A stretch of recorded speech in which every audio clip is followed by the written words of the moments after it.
Alam nyo ba kung anong purpose at gamit nito? PVC. Isa sa pinaka magandang gamit at maraming hindi nakakaalam. Kung nakikita nyo, pwede. Dito yun, ginagamit. Oh, kita nyo. Napakanda nga gagamitin. Mas lalo sa pagpanganto ng bintana. Oh, kita nyo. Oh.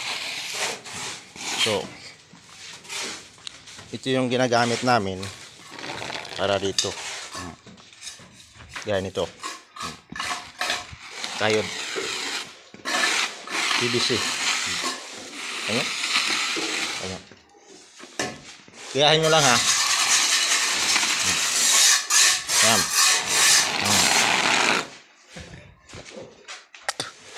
Alam mo kung sino nakaumbento nito? Ito kung magaling na mason.